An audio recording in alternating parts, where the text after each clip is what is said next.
సుహాస్ గారు సార్. ఇక్కడ సార్. అన్న హాయ్. హాయ్ గారు. నేను వెంకట్ ఇంటివి. తెలుసు తెలుసు. దిల్రాజ్ గారి కాంపౌండ్లో ఉన్నాం కదా మనం.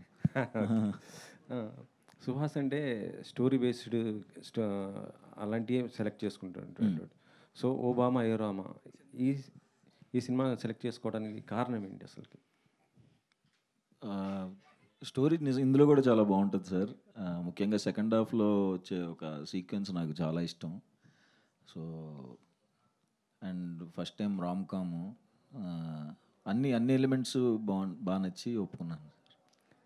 అంటే మీరు ఒకవైపు సీరియస్ క్యారెక్టర్, సో ఏదో ఒక మంచి మెసేజ్ ఉండాలి. ఇప్పుడు జనక అయితే కనుక ఇలా చేశారు కదా. అవును.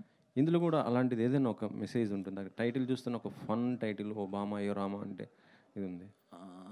మెసేజ్ ఏముండదండి, ఒక మంచి ఎమోషన్ ఉంటుంది. సెకండ్ హాఫ్లో ఒక మంచి కదిలించే ఎమోషన్ ఒకటి ఉంటుంది. ఓకే రైట్ గారు. అంటే నెక్స్ట్ అంటే ఇప్పుడు హిట్ 2 చేశారు, హిట్ 3లో కూడా మీరు ఉన్నారు కదా. అది హిట్ 3లో లేను లేరా? లేను. ఓకే డైరెక్టర్ గారు, ఓబామా అయోరామా ఇందాక మీరు చెప్పడం అంటే రియల్ లైఫ్లో లేరన్నారు, కానీ మరి ఈ సినిమా ఎందుకు చేశారు? రియల్ లైఫ్లో లేను అని చెప్పలేదు సార్, చాలాసార్లు ఉన్నా అని చెప్పాను. ఓబామా అయోరామా అంటే అలాంటి భామలు లేరు అని అన్నారు కదా. మీకు మీ లైఫ్లో కానీ సుహాస్ గారు కూడా ఆయన లైఫ్లో కానీ లేరు ఉన్నారు. అయ్యోరామా అని అనుకోలేదు అంటున్నారు. ఆ సిచ్యువేషన్ రాలేదు అని చెప్పేసి చెప్తున్నాను.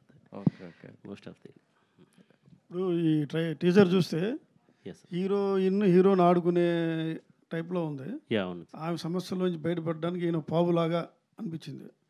చివరిలో ఏదో ట్రాలీ మీద వెళ్ళడం ఆడ బెగ్గర్లాగా, అదేదో క్యాజువల్గా తీసిందా ఆ సినిమాలో ఏదైనా కీలకమా? సినిమాలో ఉంది సార్, కీలకం ఏం కాదు, బట్ సినిమాలో ఉంది. బట్ ప్లే అయితే అదే సార్. అంటే ఒక అమ్మాయి అబ్బాయిని ఆడుకుంటూ ఉంటుంది. అంటే చాలా రోజుల తర్వాత ఒక మంచి లవ్ స్టోరీ కావాలి, లాంగ్ టైం అవుతుంది ఒక లవ్ స్టోరీ చూసి అని చెప్పేసి, అంటే ఒక ప్లేబుల్ లవ్ స్టోరీ చూసి చాలా రోజులైంది. అది తొందరలో మీ ముందుకు రాబోతుంది. సో అదే అండి. ఆ హీరో ఎక్స్ప్రెషన్స్ కూడా బాగున్నాయి. అమ్మాయి ఏమైనా కొట్టినప్పుడు మనోడు భయపడి యాక్చువల్లీ మంచి ఆర్టిస్టులు సార్. నాకు ఇప్పుడు ఈ సినిమాలో నాకు జరిగిన ప్లస్ ఏంటంటే ఇద్దరు మంచి ఆర్టిస్టులు దొరకటం. ఒకటి సుహాస్, 2 మాలవిక మనోజ్. మీరు జోలో ఆ అమ్మాయిని చూసి ఎలా అయితే ఇష్టపడ్డారో దానికి డబుల్ కాదు, చాలా పెద్ద ఇంపాక్టే ఉంటుంది తెలుగు స్క్రీన్ మీద. తను ఇంకా రాబోయే రోజుల్లో చాలా గొప్పగా వెళ్తుందని నేను అనుకుంటున్నాను. ప్రేక్షకులు చూసినప్పుడు ఈ టైటిల్ అలా ఫీల్ అవుతారా? ఎలాగా ఫీల్ అవుతారు టైటిల్ చూసి? టైటిల్ అయితే జస్టిఫికేషన్ ఉంటుంది సార్. ఎందుకంటే థియేటర్ నుండి బయటకు వచ్చేటప్పుడు అది ప్రతి ఒక్కరు అనుకుంటారు. అంటే దీంట్లో టైటిల్ ఉండటానికి 2 రీజన్స్ ఉన్నాయి సార్. ఒకటి ఏంటంటే తన హీరో పేరు రామ్, హీరోయిన్ పేరు Satyabhama. So and one more thing ఏంటంటే ఒక అమ్మాయి, ఓబామా అంటే ఒక అమ్మాయి, అయోరామా అంటే తన సిచ్యువేషన్స్. సో ఈ టూ వేస్లో ఈ టైటిల్ అనుకోవడం జరిగింది. అది సినిమా చూసిన ప్రతి ఒక్కరికి అర్థమవుతుంది. మీకు జరిగిన సంఘటనలు ఏమైనా ఉన్నాయా ఇందులో? మోస్ట్లీ కొన్ని ఉన్నాయి సార్.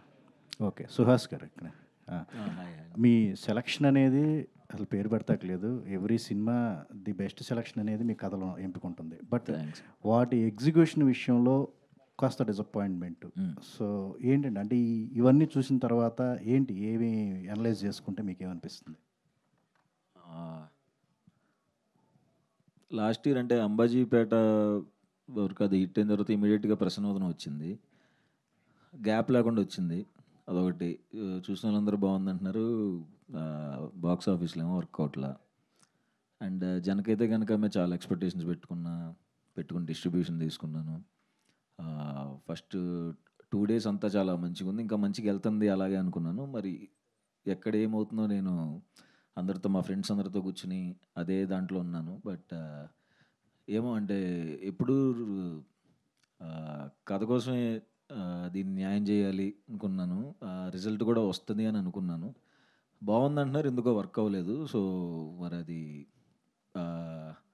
చూసుకుంటున్నానండి. అంటే ఇప్పుడు కొంచెం గ్యాప్ వచ్చింది కదా, ఒక 6-7 నెలలు గ్యాప్ తీసుకున్నాను. సో ఒకసారి ఆలోచించుకుని, అంటే నెంబర్ ఆఫ్ ఫిలిమ్స్ వెంటనే రావటం కూడా ఎఫెక్ట్ అనుకోవచ్చు. అది లాస్ట్ ఇయర్ అదే కొంచెం ఎఫెక్ట్ అయిందండి. అంటే అంతకుముందు ఎప్పుడో చేసినవి కూడా సడన్గా అయ్యే టైంకి వచ్చేయటం, అది కొంచెం దెబ్బ పడింది. కొంచెం అది ఈ ఇయర్ అందుకనే చాలా స్ట్రిక్ట్గా తీసుకుంటున్నాను. అంటే పూర్తి స్థాయి కమర్షియల్ సినిమా మిగతా వాళ్ళు చేస్తున్నారు, చాలామంది యంగ్ హీరోలు కూడా చేస్తున్నారు. సో అలా చేయాలి అనే ఒక ప్లానింగ్ మీకు ఆలోచన ఉందా? లేదండి. అంటే అసలు ఫస్ట్ ఆఫ్ ఆల్ నిజంగా నాకు మనసులో కూడా ఉంటుంది. ఎవరు నా దగ్గరికి అలాంటి కథలతో రారు. నేను చేయలేను అలాంటివి. అంటే నాకు సెట్ అవ్వవు. ఇలా కథలుగా చేసుకుంటూ వెళ్తే సెట్ అవుద్దని అనిపిస్తుంది. కమర్షియల్ నేను చేయలేను కూడా. తమిళనాడులో చేస్తారు, కాలీవుడ్లో అట్లాంటివి ఉండవు. క్యారెక్టరైజేషన్ మీద కమర్షియల్ సినిమాలు చేస్తూనే ఉంటారు. అది మన దగ్గర లేదంటారు ఎట్లాగా? అంటే అంత ఐడియా లేదండి దాని మీద. బట్ తమిళ అన్నారు కాబట్టి నేను తమిళ్లోకి ఎంటర్ అవుతున్నాను. ఓకే. ఎస్, తమిళ్లో చేస్తున్నాను. కొన్ని మంచి త్వరలో అనౌన్స్ చేస్తాను. ఓకే, ఆల్ ద బెస్ట్ అండి. Thank you. కీర్తి సురేష్ గారితో చేస్తున్నారు కదా? అది ఉప్పు కప్పు రంబు. అది మనం తెలుగులోనే చేసాం direct. But Telugu Tamil release అంటున్నారు. అది చాలా బాగా వచ్చింది. దానికోసం కూడా వెయిటింగ్ నేను. ఎప్పుడు అనుకుంటున్నారు రిలీజ్ అన్నారు? అది కూడా త్వరలోనే అన్నాను. ఇంకా క్లారిటీ తెలియదు ఇప్పుడు అనేది. హీరోగానే కాకుండా క్యారెక్టర్ ఆర్టిస్ట్ కూడా మీరు కంటిన్యూ అవుతారా? అంటే ఇంపార్టెంట్ అనుకున్నప్పుడు ఎట్లాగా? అంటే విలన్గా అయితే చేస్తాను. క్యారెక్టర్స్ అయితే అదిరిపోతే చేస్తాను. చాలా బాగుంది, మంచి దానికి కూడా స్కోప్ ఉంది అన్నప్పుడు చేస్తాను. బట్ ఇప్పుడు కమిట్ అయినవి అయితే ఏమీ లేవు. Thank you.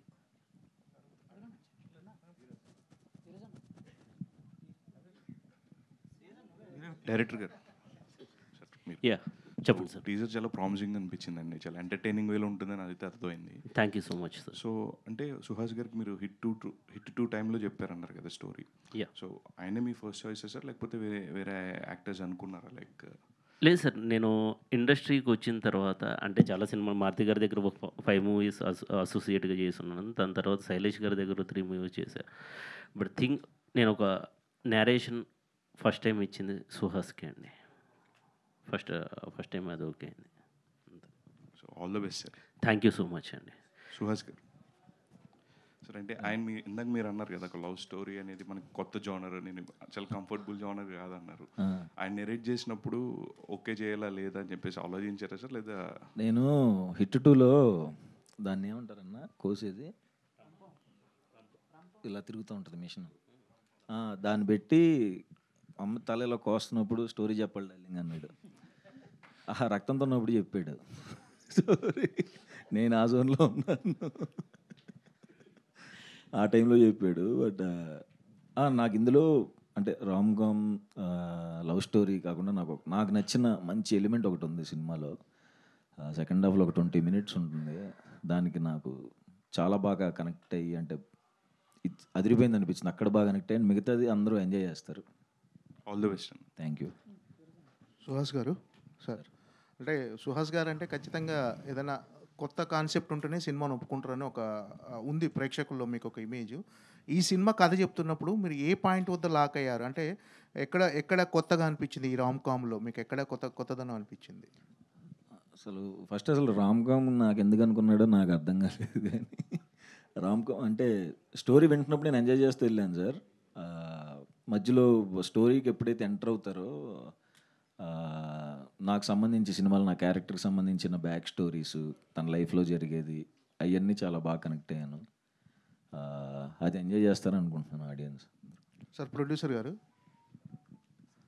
సార్ మామూలుగా ఒక సినిమా తీసేటప్పుడు కమర్షియల్ లెక్కలు ఉంటాయి డెఫినెట్గా. అంటే ఈ సినిమా టీజర్ చూస్తుంటే మీరు చాలా బాగా ఎక్కువ ఖర్చు పెట్టినట్టుగా కనిపిస్తుంది. చాలా కలర్ఫుల్గా ఉన్నాయి ఫ్రేమ్స్ అన్నీ కూడా. సో అంటే ఒక మార్కెట్ స్ట్రాటజీకి మించి ఖర్చు పెట్టారని అనిపిస్తుంది. సో ఈ సినిమా మీద కంటెంట్ మీద అంత నమ్మకమా, సుహాస్ గారి మీద అంత నమ్మకం? ఎందుకు ఎక్కువ బడ్జెట్ కొంచెం ఎక్కువ ఖర్చు పెట్టినట్టుగా అనిపిస్తుంది? ఖర్చు అయితే అయింది సార్, కానీ సినిమా వెళ్తున్న కొద్దీ అది తెలిసిపోతుంది సార్, సినిమా వర్కౌట్ అయిపోతుంది అనేసి. సో దాని ప్రకారం దానికి ఎక్కడ కాంప్రమైజ్ అవ్వద్దు అన్నట్టు పెట్టుకుంటూ వెళ్ళిపోయాము. సినిమా అలానే వర్కౌట్ అయింది. సో అది మీరు చూసి ఇంకా చెప్తారని నేను అనుకుంటున్నాను. Thank you. సుహాస్ అన్న,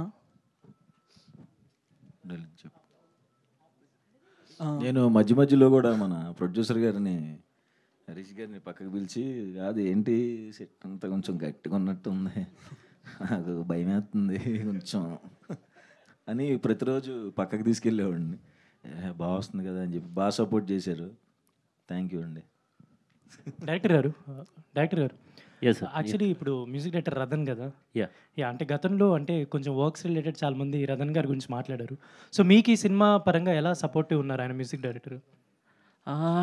ఏమో నాకైతే ఇప్పటివరకు ఏ ప్రాబ్లం అంటే ప్రాబ్లం ఇన్ ద సెన్స్ మనకు తెలుసు ఆయన ఏమేమి మూవీస్ చేశారు. అందల రాక్షసి, అర్జున్ రెడ్డి, జాతిరత్నాలు, ఈ సినిమాలో ఆ సాంగ్స్ నేను హమ్ చేసుకుంటూ ఉండేవాడిని నెంబర్ ఆఫ్ టైమ్స్.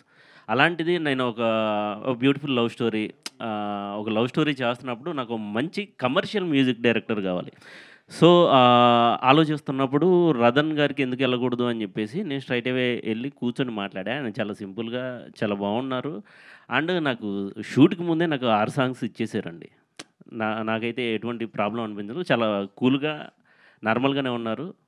మంచి సాంగ్స్ ఇచ్చారు. బ్యాక్గ్రౌండ్ స్కోర్ పరంగా కూడా అంతే సపోర్టివ్ వర్క్ జరుగుతుంది. యా. సుహాస్ గారు, అండ్ నిన్న ఒక ఐ థింక్ మార్నింగ్ టీవీలో ఒక యాడ్ చూసాం ఇది. వాంగడ్ సిమెంట్. Felt very happy. అంటే థ్యాంక్ యూ. యాడ్స్కి కూడా వచ్చేసారు. సో ఎలా అనిపిస్తుంది ఈ జర్నీ చూసుకుంటే? బాగుంది. యాడ్స్కి వచ్చినందుకు అంటే యాడ్స్ చేస్తుంటే ఇంకొంచెం సినిమాలు రెమ్యునరేషన్ అన్ని పెరుగుతూ ఉంటాయి కదా. యాడ్స్ చేస్తుంది మనకి ప్రీవియస్ సినిమా గట్టిగా ఉంటే అప్పుడు పెరుగుతాయి రెమ్యునరేషన్స్. హీరోయిన్ యాడ్ చేశారని చెప్పి రెమ్యునరేషన్. మీరు హీరోయిన్ గారు, మీరు పోస్టర్స్ అన్నీ చూస్తుంటే చాలా ఫన్నీగా, చాలా వైలెంట్గా కనిపిస్తున్నారు. బట్ ఇక్కడ చాలా సైలెంట్గా కూర్చున్నారు అనేది డౌట్ కొడుతుంది దాని నుంచి. ఎవరైనా క్వశ్చన్ అడిగితే ఆన్సర్